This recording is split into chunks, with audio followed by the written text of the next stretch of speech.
Bien,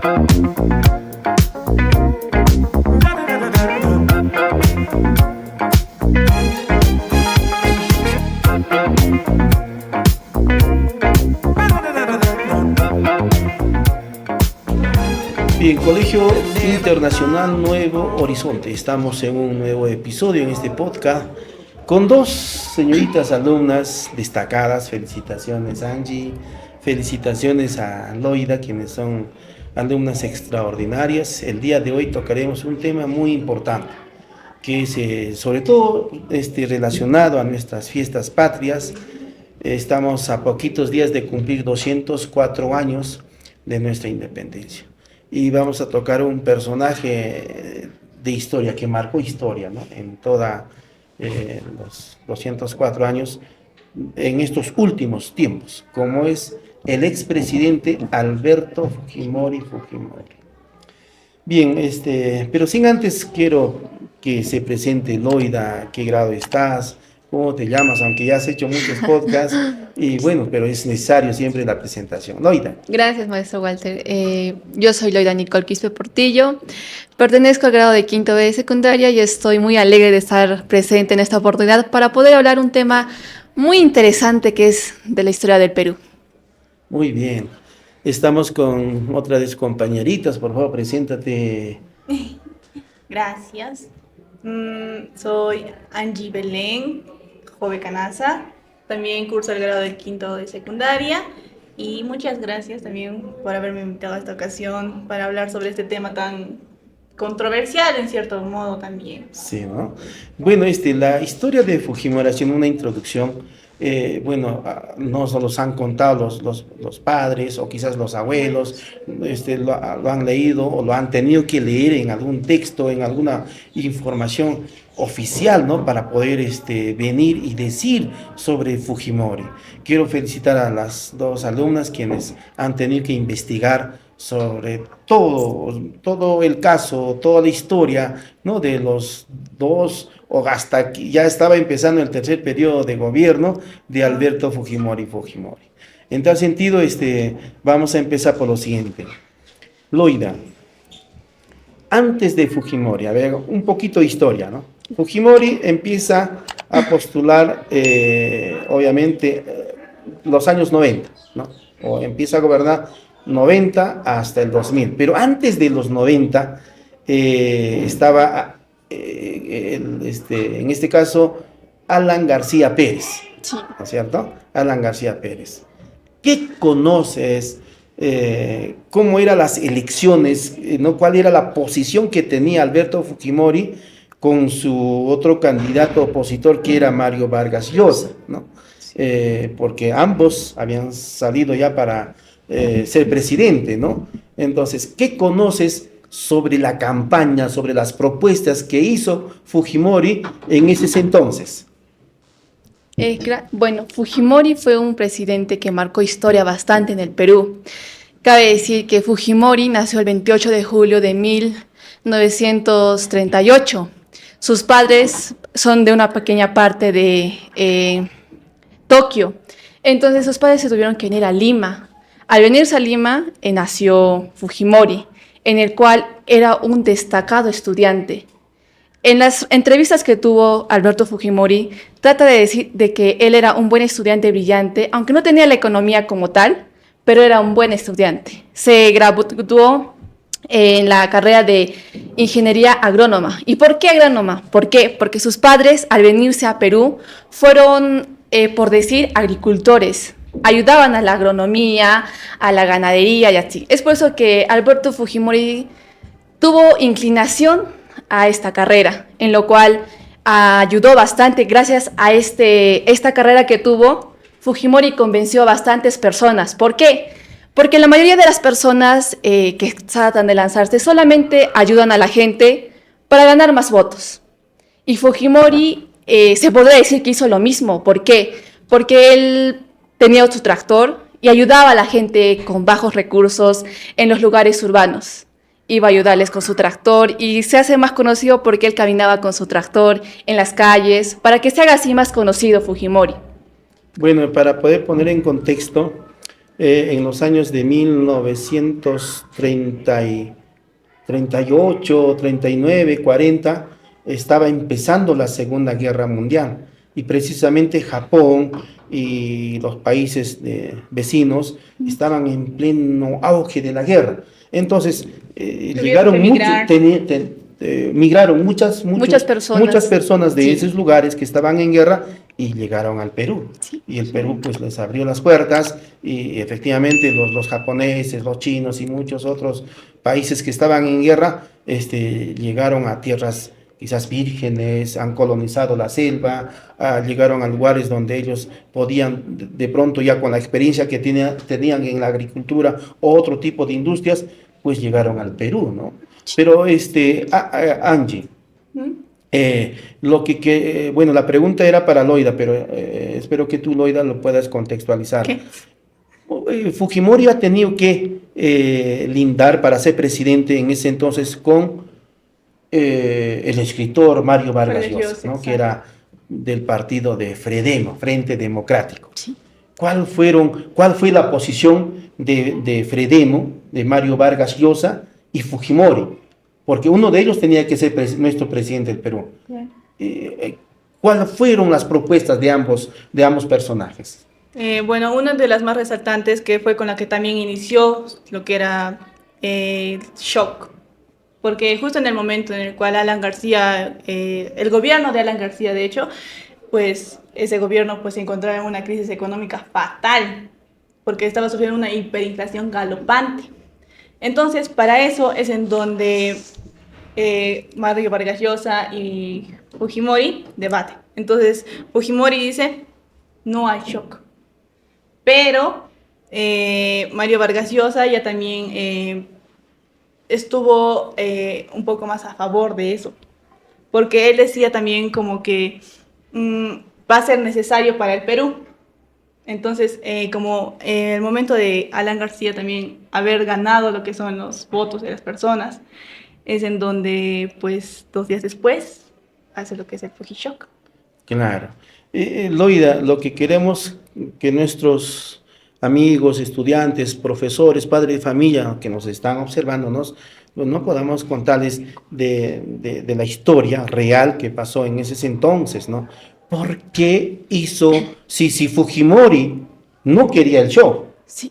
No quería el show. Y fue curioso. Pero sin embargo, Mario Vargas Llosa sí estaba con la propuesta de dar show. ¿Por qué Mario Vargas Llosa quería el show? ¿Y por qué Fujimori no quería el show? Si Solo podrías argumentar, Loida. Bueno, Mario Vargas Llosa quiso el shock porque el Perú estaba en un estado crítico, en una hiperinflación. Entonces, para él y para el pueblo era necesario el shock que tuvo que ver en ese entonces. En cambio, Fujimori no quiso el shock porque él sentía que era algo no bueno para el Perú, pero dadas las consecuencias, dadas las advertencias y todo lo que estaba sucediendo en el Perú, tuvo que ver el shock. Y fue algo curioso, ya que Fujimori decía no al shock, pero luego lo primero que hizo fue el shock. Fujishock. Sí, ¿no? Claro. En el periodo de Alan García, que es del año de 1985 al 90, hubo una crisis fatal. ¿No? Quisieron que, y las empresas, caso Telefónica, caso Perú Raíles y muchas otras empresas eran del Estado. El Estado es el quien administraba. Si el Estado administraba, Loida, las empresas, ¿por qué habrá llegado una crisis? ¿No? Una inflación que era muy fuerte, ¿no? Que llegó muchos porcentajes, ¿no? En un año, en 2 años y los 5 años. ¿Por qué crees, Loida? Es buena pregunta, porque justamente Alan García, en su periodo de Alan García, él ya no sabía qué hacer con la hiperinflación. Entonces, lo que hizo él fue vender a las empresas para así obtener dinero para el pueblo peruano. Y cabe decir también que Alan García imprimía billetes para que todas las personas tengan la misma cantidad, o es que no haya desigualdad como tal, ¿no? Entonces... ¿Pero funcionó eso o no funcionó? No, ¿por qué? Porque el Perú quedó en una situación grave al ya estar sin economía como tal. Todo lo contrario a lo que él pensaba. Porque Alan García era un personaje muy joven, con 35 años. Y era bastante conocido. Claro, obviamente muy era un buen conocido, orador también. y era Ambas, el mejor un orador que Sí. tenemos hasta ahora, ¿no? Que conocemos, ¿no? De nuestro contexto, por lo menos, y era representante de uno de los partidos revolucionarios. El APRA. El APRA, ¿no? APRA. Alianza Revolucionaria Americana, ¿no? Que no solamente estaba en el Perú, sino estaba en muchos países, caso México, ¿no? Y otros países. Entonces, Alan García tenía una política estatista, ¿no? ¿Qué significa? Que el Estado pueda, ¿no? Que todas las empresas puedan tenerlo o sean administrados por los propios peruanos o por el Estado, ¿no? Pero la pregunta es, ¿lo han administrado bien? ¿El Estado administró bien las empresas, ¿no? que tenía el Estado? ¿O qué pasó, Angie? Bueno, como puede ver usted, pues no resultó muy bien los planes que Alan García tenía, ya que como usted mismo mencionó, los planes tenía buenas intenciones, por así decirlo, Claro. ¿verdad? Pero también lo que hubo fue un mal manejo del dinero. ¿A qué me refiero con esto? A que al momento de que las empresas que pertenecían al Estado, el Estado no lo manejaba del todo bien, ya que también había lo que era la corrupción. Ya, pero mira, lo de Yangui, el Estado representamos todos. O sea, si la empresa Minsur, ya que era empresa del Estado, estaba gerente, trabajadores, ¿no? De todo índole, eran peruanos. ¿Qué pasó? ¿Qué sucedió? O sea, no había la capacidad para poder competir con las empresas extranjeras. Por ejemplo, los chilenos tienen la empresa minera, un buen porcentaje lo manejan el Estado. Pero ¿por qué en el Perú las personas naturales que somos parte del Estado no lo hemos podido manejar bien? Hablo de manera general, ¿no? ¿Y por qué usted lo creen? ¿Por qué cree que no se pudo manejar bien? Disculpe la interrupción. A ver. A lo que yo leí es que Alan García, al vender las empresas... No, Alan García no vendió las empresas. No, bueno, Fujimori. Sí, disculpe. Alan García, como que decir, al imprimir billetes, quedó en una crisis en el cual Perú ya no tenía cómo sostenerse. Entonces, Alan García dijo de que a los países extranjeros que tenían relación con el país peruano, se les iba a cortar el ingreso como tal, o sea, como decir, la ganancia, algo así. Entonces, los países extranjeros no quisieron eso. Es por eso que cortaron la relación con el Perú y es donde el Perú quedó en un estado fatal, ¿no? Sí, ¿no? Bueno, es un tema muy controversial hablar de Fujimori, puesto que cambió pues el modelo económico, ¿no? Sí. Porque el modelo económico de Fujimori atrás era un modelo económico estatista, ¿no? Nacionalista, Sí. ¿no? Entonces, ahora sí entremos a hablar un poquito, De ya Fujimori, entremos a hablar sobre Fujimori, el tema económico. Fujishock. El Fujishock, a ver. ¿Qué fue y por qué usted cree que se aplicó, maestro? Mire, Usted que estuvo presente ahí. bueno, yo recuerdo muy bien, en ese entonces, Angie, quien habla, estudiaba en el año 90, ingresé a la Universidad Nacional del Altiplano Puno, Cachimbito, ¿no? Sí. Cachimbito y Aplausos. muchos juliaqueños, sobre todo de este lugar de Villahermosa. Recuerdo que éramos como 3, 4 compañeritos, ¿no? Que solíamos ir a Puno y bueno, 5 de la mañana irnos hasta la salida a Puno. Antes había la empresa nacional de transporte, se llamaba Enatru, pero era del Estado. Wow. ¿Ya? Pero claro, cobraba económico porque el Estado subvencionaba pues, ¿no? la gasolina y todo Sí. eso. Y el costo era muy económico y para los estudiantes caía bien. En ese entonces vamos a contextualizar que era un solo el pasaje de Juliaca a Puno. Y nuestros padres Sí. usualmente nos daban pues para la ida, para el retorno y el almuercito entre 4 soles, pues, ¿no? O 5 soles, el quien tenía más dinero. Ah. Entonces cogimos el carro en Atro, Perú, ¿no? De Juliaca a Puno, llegamos a Puno porque era hasta cerca de la universidad y encontramos la universidad muy vacío, triste, bueno, se suspendió las labores. Y teníamos que retornar a Juliaca. ¿Qué sucede? El pasaje ya no era un sol, era 10 nuevos soles. Se había incrementado muchos porcentajes, 10 veces más el pasaje, ¿no? Entonces, Hemos tenido que venir muchos estudiantes, la mayoría, a pie, desde Puno hasta Juliaca. Y los que vivíamos por estas zonas, era paso obligado el Tupac Amaru, había tremendos saqueos, ¿no? De las tiendas, sobre todo de pan llevar arroz, el azúcar, ¿no? Claro. Entonces, eso pasa el show, ¿no? El incremento, ¿no? De las cosas, ¿no? La subida de las cosas, y bueno, eso lo hemos vivido muchas personas que ya superamos los 50 años, ¿no? En este caso, gente de mi promoción, pues, ¿no? Claro, y las medidas también que tomaron, pues, el Fujishock fueron drásticas también, como por ejemplo lo que fue la devaluación del INTI, Del INTI. que se dio en 1991. El 1 de julio. Sí, y yo me pregunto, ¿no? ¿Qué hubiera pasado si es que no se hubiera privatizado? O sea, ¿cómo hubiera continuado nuestras empresas, ¿no? Del Estado, las empresas que eran administradas por el Estado? ¿Qué hubiera sucedido, no?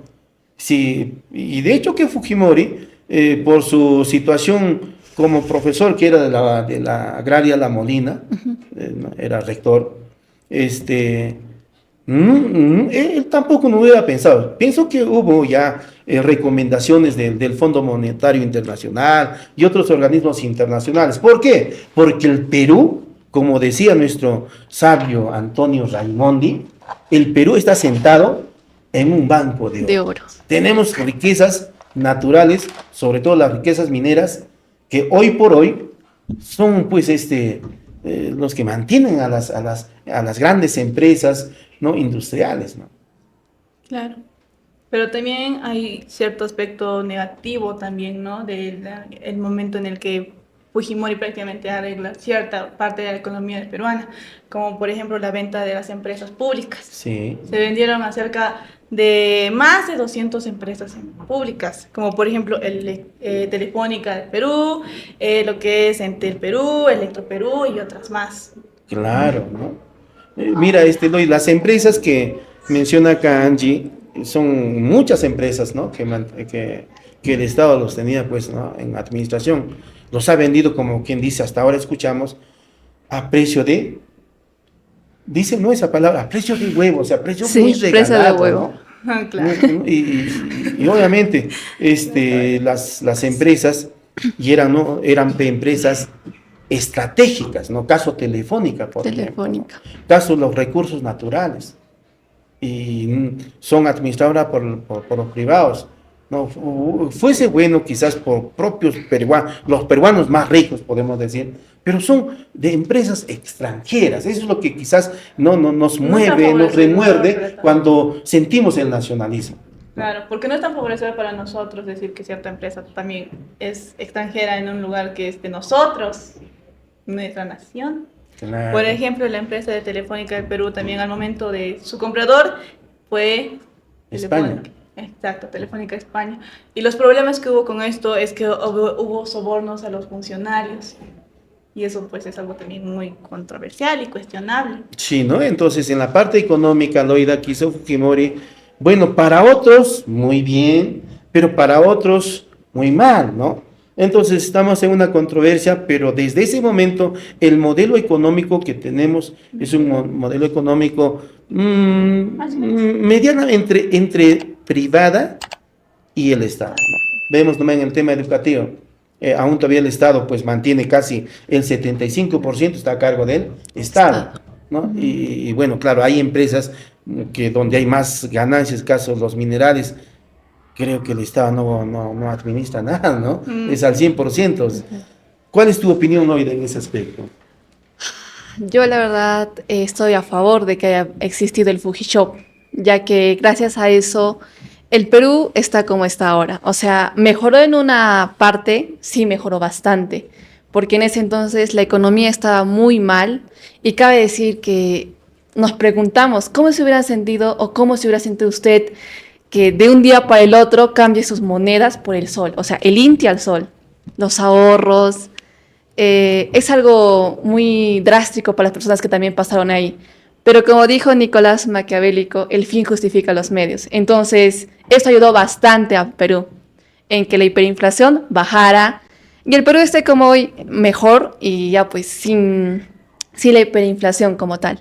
Sí, ¿no? Loida, Bueno, la pregunta traslado a Angie. Mira, Angie, si el Perú ha firmado tratados de comercio, de libre comercio con los países que se nos llevan muchos minerales, ¿qué nos queda a nosotros los peruanos? Si los, mira, vamos a, no, si los chinos se los llevan el oro, se los llevan el cobre y muchos minerales, y en el tratado que ellos hacen en los protocolos, el Perú también, ¿cómo podríamos sacar provecho ante los chinos? ¿Qué cosa tendríamos que hacer? ¿Qué cosa tendríamos que vender a los chinos? Pienso que también tendríamos que tener nuestras propias empresas. Algo que resalta de Puno sería la quinoa. La quinoa, ¿no? Por ejemplo, Sí. ¿no? No, la agricultura, La ¿no? agricultura. Y efectivamente la quinoa es un producto bandera del Perú, y sobre todo esta región de Puno, quienes los llevan pues a otros países, ¿no? La quinoa orgánica o el café orgánico, sino que ¿qué falta? A ver, ¿cuál es tu opinión, Loida? ¿Cómo hacemos para que el peruano haya empresas, no pequeñitas, quizás un poco más grandes en el tema de agricultura? ¿Cuál es tu opinión, Loida? Bueno, cabe decir también de que el Perú consta de bastantes cosas muy positivas. El Perú tiene la sierra, la costa y la selva, y podemos sacar muchas cosas positivas de estas tres regiones que tenemos en el Perú. Entonces, ¿qué podemos sacar para que los demás países compren y tengamos una mejor economía? Pienso que sería más que todo una buena administración. Ya parte de nosotros, los estudiantes que estamos hoy en día, podemos ya ver las cosas negativas de lo que pasó en el pasado y lo que podemos mejorar en el futuro. ¿Qué hacer con los profesionales que salen de las universidades? En Puno tenemos 2 universidades nacionales, una privada. Salen profesionales, muchos profesionales. Uno de ellos en la rama de la agricultura, hay agrónomos, hay veterinarios, hay agrícolas, hay agroindustriales, hay ingenieros químicos, pero si no hay empresas, no, si no hay empresas, en este caso empresas privadas, son los que tendrían que generar, ¿no? O explotar o producir con nuestros recursos naturales, ¿dónde van a ir a parar? Porque el modelo económico que nos ha dejado Fujimori es un modelo económico donde si no producimos de manera privada, ¿quién lo va a hacer? ¿No? ¿Cuál es tu opinión, Angie? Bueno, desde mi punto de vista, bueno, es que a veces salen aquí ya siendo, pues, de la universidad ya uno sale siendo profesional, ¿verdad? Y como usted mismo dice, no saben a dónde ir. Y es por eso que también existe mucho desempleo hoy en día. Simplemente eres, claro, tienes tu profesión y todo, pero ¿dónde trabajas? ¿Qué vas a hacer ahora? No es fácil encontrar trabajo. Por ejemplo, una persona que busca, digamos, trabajar para el Estado o para algo público, por así decirlo, es muy peleado, porque para esto existen lo que son las convocatorias. Y para tener las convocatorias, pues uno saliendo profesional no puedes entrar así como así también, porque necesitas lo que es tu currículum, te piden experiencia y esas cosas. Entonces, de cierto punto también es cierto que las personas, pues al momento de buscar trabajo sufren, como por así decirlo.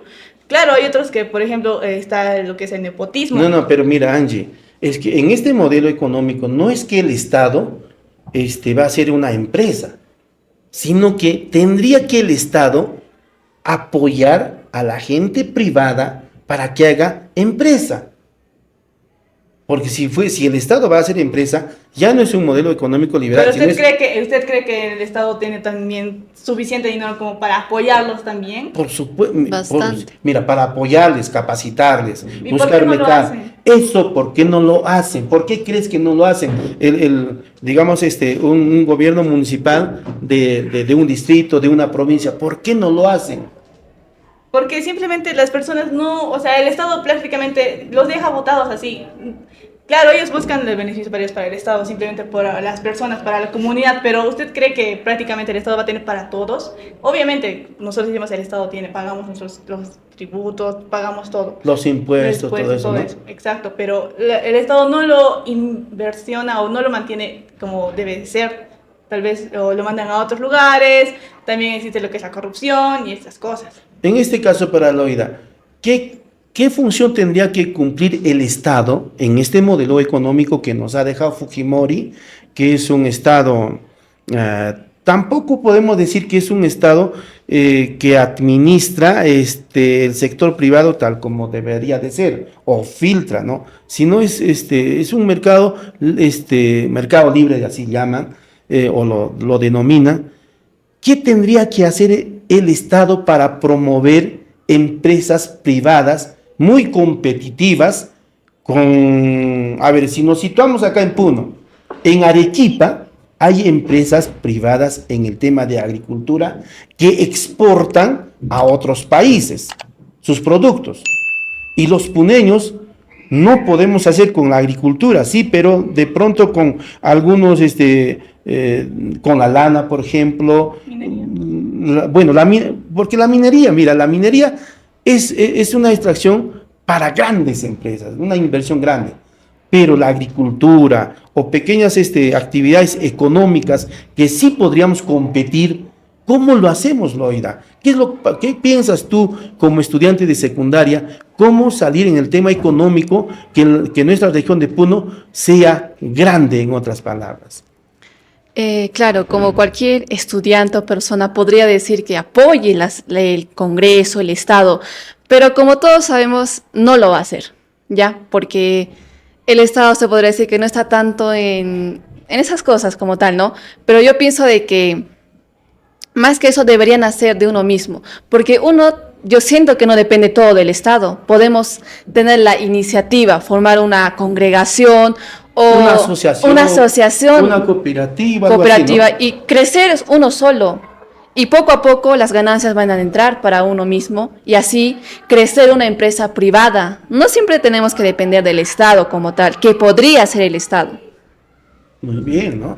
Muy bien, estamos hablando sobre... Pero para eso hay que tener expectativas también altas, que es para también a corto y a largo plazo. Uno a corto plazo puede estar, al inicio de tener digamos, su mini empresa o microempresa, por así decirlo, tiene que también sufrir lo que es, digamos, los gastos que uno mismo invierte. O también lo que es el riesgo también. Capaz esa empresa ya no funciona o llega a la quiebra. Por ejemplo, en Bolivia, en el gobierno de Evo Morales, ellos pusieron una empresa de celulares para competir con Samsung y con muchas empresas que conocemos a nivel del mundo. Bueno, esa empresa de celulares en Bolivia se llamaba Kipu. Ya. Y nada, pues invirtieron miles de dólares, ¿no? en montar toda una fábrica. Ni los propios trabajadores que trabajan compraron los celulares. Claro, son los riesgos también, pero también cabe decir de que el que piensa en grande, el que anhela en grande, tiene la expectativa en algo superior. La idea está bien, pero ¿cómo? O sea, ¿quién tendría que estar comprometido? ¿Debería haber inversión? Mira, es que para competir, vamos a suponer, si fabricamos celulares, vamos a tener que competir con Samsung, con Huawei, ¿qué más? Con LG, con iPhone. Mira, competir con esas empresas. ¿Cuál es tu punto de vista? A ver, Para Angie. competir con esas empresas uno hay que tener, por así decirlo, bastante esperanza. Porque eso ya es algo a largo plazo. Si yo voy a crear lo que es mi empresa, digamos, de celulares, como usted dijo, voy a correr el riesgo de competir con las grandes empresas. Entonces, ¿cuánto tiempo se va a demorar mi empresa en crecer hasta ese tamaño? Eso es un riesgo que hay que correr y uno no siempre está dispuesto a afrontar ciertos riesgos. En todo caso, Loida, tendríamos que competir con algo que conocemos, con algo que en la región de Puno, que ya han hecho o que ya lo están haciendo y hay de repente hacer fuerza, caso por ejemplo la quinoa, la lana de alpaca, el queso, quizás la papa orgánica, el café orgánico, ¿no? En Saña que tenemos. ¿Cómo tendríamos que apostar, Loida?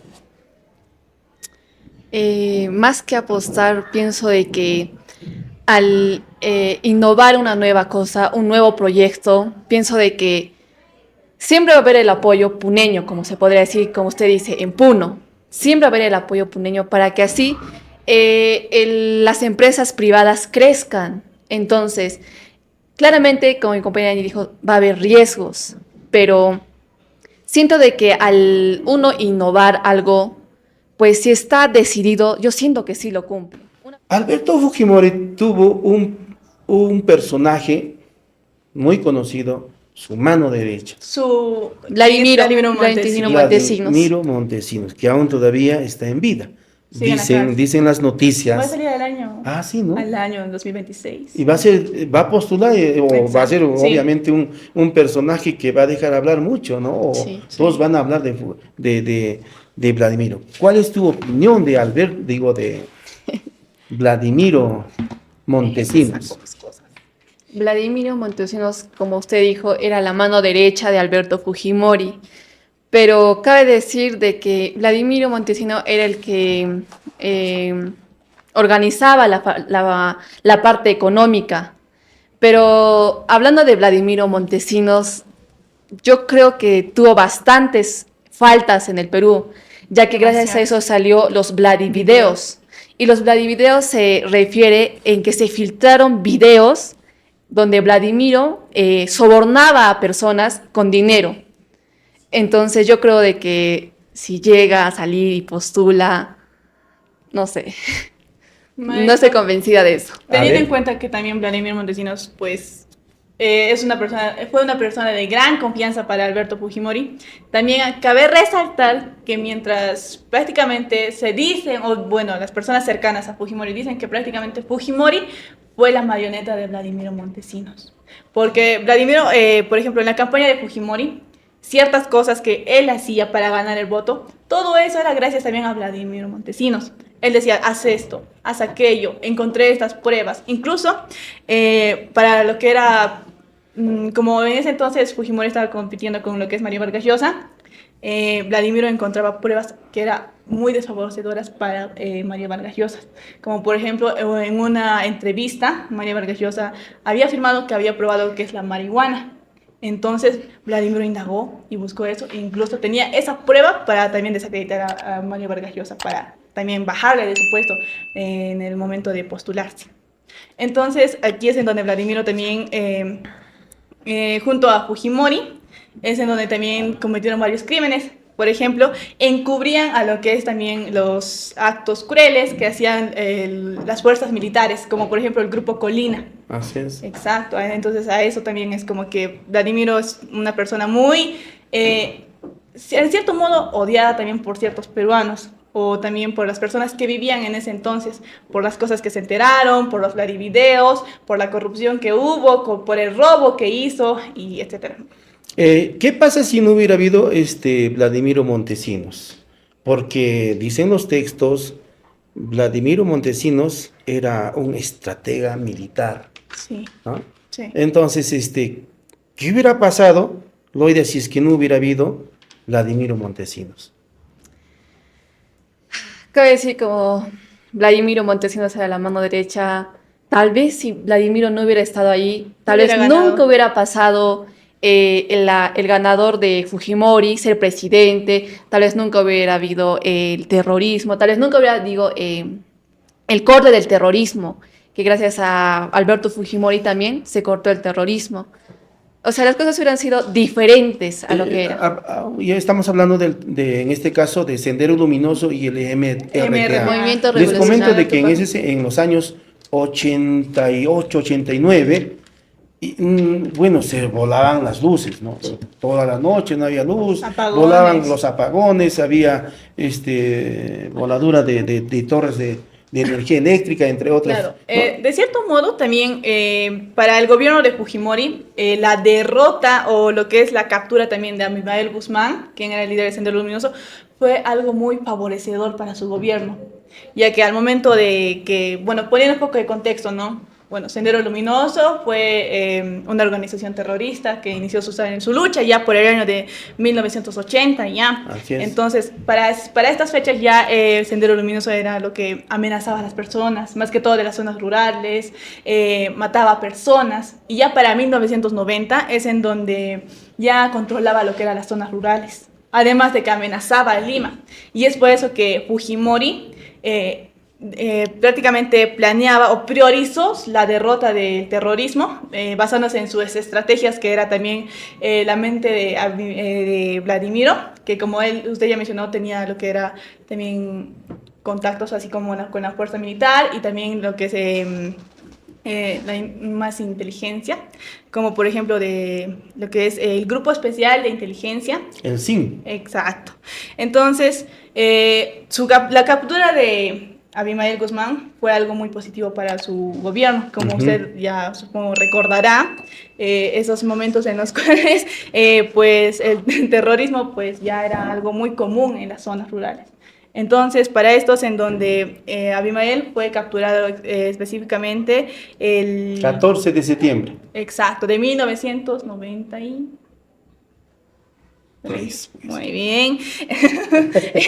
Entonces, pues, en esto también, para lo que es, hay algo curioso que es para su captura. Se supone que el grupo especial de inteligencia ya tenía planeado su captura incluso desde antes. Ya iban a capturarlo, pero de la nada lo avisaron de esta captura, avisaron a lo que es a Fujimori y a Vladimiro Montesinos. Entonces, al momento de que el grupo especial de inteligencia iba a ir a capturar a Abimael, ya no estaba, perdieron lo que era su localidad. Entonces es en donde se sospechaba que el presidente y Vladimiro habían avisado a estos, lo cual es un poco también contradictorio porque Fujimori también quería de lo que es la derrota, pero se dice que Vladimiro también negociaba con lo que era Sendero Luminoso. Entonces, para esto, para la captura que se dio en 1993, es en donde ya no le avisaban al presidente, sino que lo hicieron por ellos mismos. Y es en donde se dio la captura de Abimael Guzmán. Claro, ¿no? Ajá. Sí, Maestro, sí. pero ¿por qué Abimael Guzmán fue un terrorista? ¿Por qué se volvió un terrorista? Déjeme contar su historia. A ver, cuéntenos, Loida. Abimael. Ojo, Abimael Guzmán Reynoso es arequipeño. Sí. Ya, Sí, aunque no nacional, pero sí convivió ahí. sí, fue profesor en la Universidad Nacional. La UNSA. En la UNSA, pero también en la Universidad de Ayacucho. ¿Cómo se llama la Universidad de Ayacucho? Bueno. No, la Cantuta es en Lima. Bueno, de Ayacucho, donde hay, pues no, en Ayacucho, donde ha tenido que flotar o nacer el terrorismo, entre comillas, ¿no? Sí. Porque eran movimientos revolucionarios, ¿no? Que en un momento eran partidos políticos, pero con una ideología nacionalista, revolucionaria, ¿no? Que querían llegar al poder y tenerlos, pues, ¿no? Querían ser presidente, ¿no? Abimael Guzmán quería ser presidente del Perú. Coméntenos de Abimael Guzmán Reynoso, Loida. Sí, su historia es muy conmovedor, maestro, ver. ya que todo tiene sentido porque fue un terrorista. Abimael Guzmán, su padre se llamaba Efraín Manuel Abimael Guzmán. Su padre era, en términos vulgares, muy mujeriego. Conoció a su madre en Sicuani, en donde se enamoraron y pues tuvieron un hijo. Pero como su padre era muy mujeriego, se fue. Pero su madre estaba delicada de salud. Entonces, Abimael Guzmán tuvo los 5 años y su madre ya no podía cuidarle. Fue hasta Arequipa, donde se encontraba su padre. Entonces le dijo, ya no puedo, es que ya estoy mal. Se fue con Entonces, él decidió pues ya aceptar a su hijo. Es donde Abimael Guzmán conoce recién a su padre biológico. A los 5 años. A los 5 años. Es por eso también que se llama Abimael Guzmán, gracias a su padre, Efraín Manuel Abimael Guzmán. Abimael Guzmán terminó su primaria a los 14 años. Su primaria. Su primaria. Entonces, esto nos da a conocer de que Abimael Guzmán sufrió bastante en su infancia, como también parte de su adolescencia. Abimael Guzmán, al terminar la secundaria, se postuló para la universidad, la UNSA de Arequipa, y entró como un profesor de literatura. Él era un poco como que callado después de todo lo que había vivido, de que su padre no le quería, su padre estaba con otra esposa, no tenía el amor de padres ni de su propia madre ya que había fallecido. Déjame comentar un tantito de que te corte. ¿Por qué creen que los grandes revolucionarios, hablemos de personajes que entraron en controversias políticas, hablemos por ejemplo de Hitler, actualmente el presidente de Rusia, Vladimir Putin, tienen casi similares historias a lo de Abimael Ay, bueno, Guzmán. Guzmán.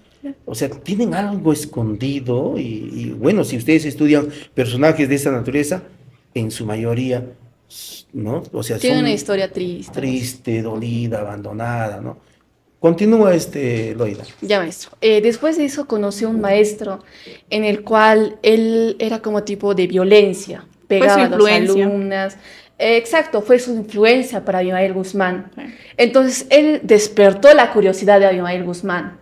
Entonces dijo que ¿por qué le pega o algo así? Entonces, después de eso, Abimael Guzmán estudió filosofía. Ujú. Y todos sabemos de qué trata la filosofía. Filosofía trata de razonar, pensar, el preguntarse por qué es esto o por qué esto es así. Entonces, esto ayudó a Abimael Guzmán en tener el dominio de las personas. Él pudo controlar a las personas como que tipo, dominarlas, posesionarse de ellas. En donde vio más, como decir, el terrorismo ya existía desde desde antes, ¿no? Pequeño, pero existía. Abimael Guzmán, pues, ya sabía cómo dominar a las personas. Entonces, conjuntamente con su profesor, es como que ellos comenzaron el terrorismo más. Empezaron a unir gente, a A reclutar. incluirlos, y como Abimael Guzmán ya sabía, cómo decir, posesionarse, dominar de las personas, fue fácil para él entrar muchísimas personas para el terrorismo, Adoctrinarlos. ¿no? adoctrinarlos para el terrorismo. Y cabe decir que también, gracias a eso, Abimael Guzmán fue uno de los terroristas más importantes del Sendero Luminoso. Esa fue su historia, que la verdad es muy triste como tal, tener esa infancia, la adolescencia y no poder tener el amor de padres. Claro. Y cabe decir también de que Abimael Guzmán se casó con una mujer que se llamaba Agustina. Agustina no podía tener hijos.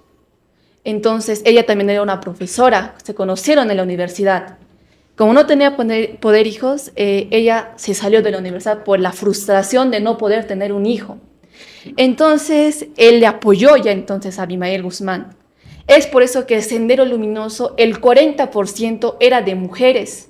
¿Por qué? Porque su esposa Agustina le ayudó a Abimael Guzmán a que reclutara gente con sus amistades y eso. Es por eso que también Agustina tiene un papel muy importante en el Sendero Luminoso. Ah, interesante, Loida. Pero A ver. también hay datos que, según en la infancia de Abimael Guzmán, es en donde, claro, según dicen también, su mamá se fue con otra persona. No podía, se lo llevó a Abimael con él, con esa persona. Era de otro país. Entonces, él no pudo con el papel de padrastro. Así que dijo, no, así no, como un hijo no. Entonces lo que hizo la señora es que la madre fue llevárselo con el padre de su padre, o sea, con el abuelo. Entonces, por eso también fue su infancia triste, porque también no vivió en cierto punto con su padre. Sino Luego con el de eso, abuelo. exacto. Luego de eso, pues ya se fue con su padre y en donde también vivía con sus demás hermanos. Entonces, hasta cierto punto, pues sí la aceptaban, pero ya Abimael tenía cierta personalidad ya un poco antisocial, tenía ciertos pensamientos también que se basaban, digamos, en lo que es de las violencias, del poder, por así decirlo. Entonces, es como que un poco del indicio que, pues, ya impulsó lo que es la vida de Abimael Guzmán, lo que fue, ¿no? Muy En el bien. terrorismo. Estamos hablando del expresidente de nuestro país, Alberto Fujimori. Estamos conmemorando nuestros 204 años de nuestra independencia del Perú y hablando de este personaje tan importante en nuestra historia del Perú. Bueno, vamos a terminar esta conversación, esta socialización sobre este tema de Fujimori, dando un mensaje. ¿Qué tenemos que aprender? O no, viendo la historia, leyendo los libros, investigando para nuestro Perú, ¿no? Si hizo bien Fujimori, ¿qué es lo que hizo mal? ¿Qué es lo que tenemos que, no, de pronto corregir, ¿no? Nosotros, que somos pobladores quizás a pie, no estamos en el poder político, no tenemos controlado lo que es el poder ejecutivo, legislativo, ni menos el poder judicial, pero sí como ciudadanos, ¿cómo aportamos, ¿no? En base a estas ¿no? experiencias que tuvimos como presidente a Fujimori y otros presidentes, ¿no? que pasaron por nuestro Perú. Fujimori hizo cosas buenas, ¿no? Pero de esas cosas buenas salen cosas malas. Entonces, eso es algo que, pues, contradice a las cosas buenas que hizo. Entonces, por eso, ¿cuál es de usted, digamos, su punto? Pero esto, después de todo, Fujimori pagó en la cárcel, pagó por sus hechos malos. ¿Cuántos pero eso años qué estuvo en arregla. la cárcel? 12. 12 años. ¿Y eso qué arregla, maestro? Pero, ¿Y eso en qué arregla, digamos, las muertes que causó? Oye. No es como que voy a la cárcel y los muertos van a revivir. mire, en estos momentos que nos está gobernando la presidenta Dina Boluarte, ¿sí, no? Dina, Sí. bueno, hace 2, 3 años Tiene acá en maestro. Juliaca hubo muchos muertos. Ujú. No sabemos si va a pagar, ¿no? Yo por pienso todo. que sí, maestro. Ya, Sería las muertes son irreversibles, ¿no? No, Irreversibles. es indudable que no van a, ¿no? ¿Cómo se paga con estas leyes que tenemos en los países como esto? Es pues ir a La única solución pagar es la las penas, pues, Ujú. ¿no? Tiene que pagar. Pero en cierto modo también Fujimori, mientras estaba en la cárcel, pues, por ejemplo, su hija, Keiko Fujimori, pues tenía cierta comunicación con lo que es con otros, con el exterior, por así decirlo. Y gracias a eso también hay fuentes o, bueno, personas, ya, ¿no? Testimonios que dicen que Fujimori también tenía como una celda un poco más, ¿cómo así decirlo? Ajá, privilegiada. Privilegiadas, de hecho, que sí, pues, ¿no? ¿Por qué no simplemente mandarlo a una celda cualquiera, así como... ¿Qué pasa si a Fujimori lo enviamos, o lo hubieran enviado, en este caso, no, yo no, si lo hubieran enviado a una celda común? ¿Qué hubiera sucedido? ¿Qué crees que hubiera sucedido? asesinato? ¿Lo hubieran matado? Sí. Sí. ¿No? Bueno. Es ¿Por la qué? Porque es respuesta un ya de eso. personaje importante, ¿no? Sí. Y obviamente en todos los países, y acá en el Perú, los personajes importantes, porque ahorita Pedro Castillo está en un lugar, pues, ¿no? Donde no tiene con otras personas, porque lo van a matar, ¿no? Claro, pero o sea, yo me refiero a que ya está aislado, ¿no? De las demás personas. Pero en ese aislamiento, él tiene privilegios como tal. Entonces, eso también, pues, es algo contradictorio. Sí, lamentablemente la vida es, como dice, de doble filo, ¿no? Doble La filo. verdad es controversial, ¿no? Es algo cotidiano. No, ¿no? es algo, ¿qué son las reglas de la vida, ¿no? ¿Cuál es tu punto de vista, Loida, referente a la pregunta que hizo o la inquietud de Angie? Yo creo que después de todo lo que pasó, de las cosas positivas y negativas como tal hizo Alberto Fujimori, usted tiene razón. Si hubiera estado en una cárcel común con personas, obviamente hubiera sufrido un asesinato Fujimori. Y como tal, al ser el expresidente de Perú, opino de que tal vez fue por eso que tuvo una cárcel así, por el privilegio que tuvo mucho más antes de entrar a la cárcel como tal. Muy bien, estamos ya casi por culminar este tema tan importante y controversial, polémico, sobre el expresidente Alberto Fujimori.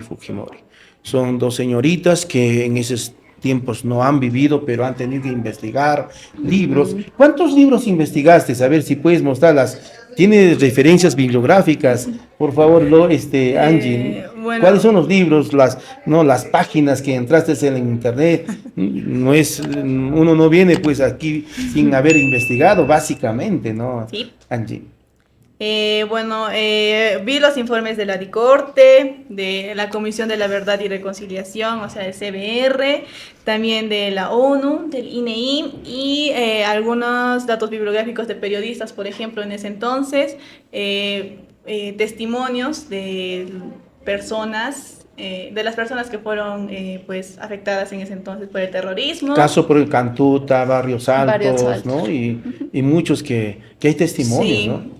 exacto. Las fuentes que tengo, pues, las fuentes, pues sí, las saco de la Comisión de la Verdad y Reconciliación. De esa fuente también saqué lo que son, sobre todo del caso de Barrios Altos y La Cantuta, los nombres de las personas que fueron afectadas, del niño de 8 años que murió junto a su papá, también del juicio que hubo a Fujimori, de ahí también. Mira, les comento, es una cosa real que que mi persona pasó. En los años 90, 91, bueno, yo vivía en las residencias de la Universidad de Puno. ¿Ya? ¿Y quiénes vivían en las residencias de Puno? Vivían personas que habían venido, ¿no?, de las comunidades campesinas, de condiciones económicas muy bajas. Quien habla estaba dentro de eso. Entonces, justo pues era el auge, ¿no?, del terrorismo. ¿Y dónde era la esencia de la ideología, del pensamiento, en este caso de Abimael Guzmán, De esa para educación. poder llamar gente, Terrorismo. Desde la ¿no?, educación. adoctrinar? ¿Quién es el que da fuerza? La juventud, los estudiantes La universitarios. educación. Por eso que la Cantuta, la San Marcos, inclusive la misma Universidad Pontificia Católica, que es privada, ¿no? Hasta ahora es ¿no?, llamada, pues lo dicen los rojos, ¿no? Bueno, con ese nombre se ha quedado, ¿no? Entonces, ¿qué pasa? Que en ese entonces, yo vivía en el pabellón número 4, segundo piso, y había estudiantes que el Estado había infiltrado, Ajá, sí, ¿no? exacto. ¿Para qué? No, él está a favor de Abimael Guzmán, y lo señalaban, ¿no? Y hacían desaparecer muchos estudiantes. Sí. Sí, Por cabe decir que ejemplo, el terrorismo exacto. fue más que todo de estudiantes, obligaban a los estudiantes para que se unan a este tipo de terrorismo. Y he visto algunas entrevistas Ah, de personas que aún siguen vivas sobre, bueno, que pertenecieron al terrorismo y decían de que por miedo nos hemos unido, nos amenazaban con nuestras familias, que los iban a matar.